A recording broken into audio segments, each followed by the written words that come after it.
ರಾಹುಲ್ ಗಾಂಧಿ ನಿರ್ಧಾರದ ಮೇಲೇ ಇವರ ಭವಿಷ್ಯ ನಿಂತಿದೆ ಅಂತ ಸತ್ಯ ಅದು. ರಾಹುಲ್ ಗಾಂಧಿ ಅವರಿಗೆ ಮನವರಿಕೆ ಮಾಡಿಕೊಡ್ಬೇಕು. ಇಲ್ಲಿ ತನಕ ಅವರಿಗೆ ಸರಿಯಾದ ರೀತಿಯಲ್ಲಿ ಮನವರಿಕೆ ಮಾಡ್ಕೊಡಕ್ಕೆ ಆಗಿರಲಿಲ್ಲ ಡಿ ಕೆ ಶಿವಕುಮಾರ್ ಅವರಿಗೆ. ಇಲ್ಲಾಂದ್ರೆ ಇಷ್ಟು ತಡ ಆಗಬೇಕಾ? 2.5 ವರ್ಷ ಆಗ್ತಿದ್ದಂಗೆ ಭಾಳ ಸ್ಮೂತಾಗಿ ಆಗಬೇಕಾಗಿತ್ತು. ಅದರಲ್ಲೂ ಇವ್ರ ಮನೆಗೆ ಅವ್ರು ಬಂದು ಊಟ ಮಾಡ್ಕೊಂಡು ಹೋದರು, ಅವ್ರ ಮನೆಗೆ ಇವ್ರು ಹೋಗಿ ಊಟ ಮಾಡಿದ್ರು. ಎಲ್ಲ ಆದಮೇಲೆ ಏನಪ್ಪ ಈ ರೀತಿ ಅಧಿಕಾರದ ಹಸ್ತಾಂತರ ಇಷ್ಟು ಸರಳವಾಗಿ, ಸಲೀಸಾಗಿ, ಸುಲಭವಾಗಿ ಆಗುತ್ತಾ ಅನ್ನುವಂಥ ಪ್ರಶ್ನೆಗಳು ಬಂದಿದ್ವು. ಹಂಗಾಗಲಿಲ್ಲ. ಅದಾದಮೇಲೆ ಎಲ್ಲವೂ ಕೂಡ ಕಗ್ಗಂಟಾಯಿತು. ಯಾರ್ಯಾರು ಏನೇನು ಸ್ಟೇಟ್ಮೆಂಟ್ಗಳು ಕೊಡಬೇಕೋ ಅದು ಸ್ಟೇಟ್ಮೆಂಟ್ಗಳು ಕೊಡ್ತಾ ಹೋದರು. ತೀರಾ ವಿದೇಶ ಯಾತ್ರೆ ತನಕ ಬಂದು ನಿಂತಿದೆ ಇವಾಗ. ಇನ್ನೊಂದು ಕಡೆಗೆ ಮುಖ್ಯಮಂತ್ರಿಗಳು ನನಗೂ ಅದಕ್ಕೂ ಸಂಬಂಧವೇ ಇಲ್ಲ ಅನ್ನೋ ರೀತಿಯಲ್ಲಿ ಭಾಳ ಕೂಲಾಗಿದ್ದಾರೆ. ಅವರ ಪಾಡಿಗೆ ಅವರು ಈ ಬಜೆಟ್ ಮೀಟಿಂಗ್ಗಳಲ್ಲಿ ನಿರತರಾಗಿದ್ದಾರೆ.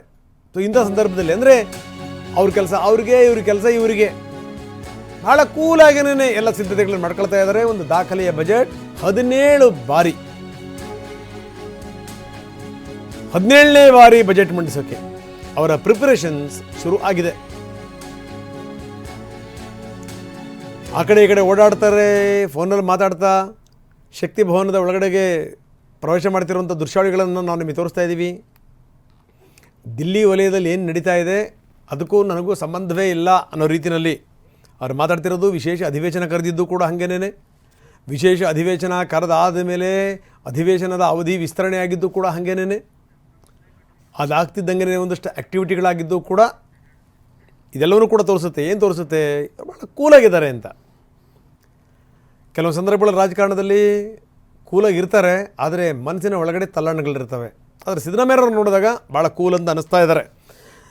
ಪ್ರಮೋದ್ ನಾವು ನೋಡ್ತಾ ಇದ್ದೀವಿ, ಅವ್ರ ಕೆಲಸ ಅವ್ರಿಗೆ, ಇವ್ರ ಕೆಲಸ ಇವರಿಗೆ ಅನ್ನುವಂಥ ಮಾತನ್ನು ನಾನು ಹೇಳಿದೆ. ಒಂದು ಕಡೆಗೆ ದೆಹಲಿನಲ್ಲಿ ದೊಡ್ಡ ಮಟ್ಟದ ಪ್ರಯತ್ನವನ್ನು ಡಿ.ಕೆ ಮಾಡ್ತಾ ಇದ್ದಾರೆ. ಇನ್ನೊಂದು ಕಡೆಗೆ ಸಿದ್ದರಾಮಯ್ಯ ನನಗೂ ಇದಕ್ಕೂ ಸಂಬಂಧವೇ ಇಲ್ಲ ಅನ್ನಂಗೆ ಭಾಳ ಆರಾಮಾಗಿ ಇರೋ ರೀತಿಯಲ್ಲಿ ಅನ್ನಿಸ್ತಾ ಇದೆ.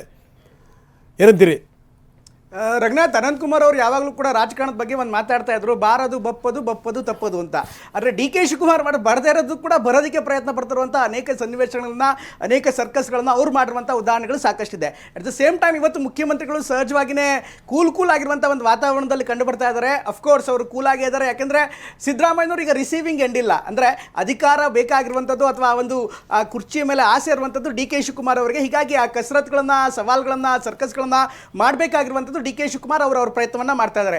ಇದಕ್ಕೆ ಮುಂದೆ ಕೌಂಟರ್ ಏನಾಗುತ್ತಾ? ಖಂಡಿತವಾಗ್ಲೂ ಕೌಂಟರ್ ಆಗುತ್ತೆ, ಇದರಲ್ಲಿ ಎರಡು ಮಾತಿಲ್ಲ. ಈಗಾಗಲೇ ಕೌಂಟರ್ ಆಗಿದೆ. ಕೌಂಟರ್ ನಂಬರ್ 1 ಈಗಾಗಲೇ ಸದನವನ್ನು ಕರೆದಿದ್ದು.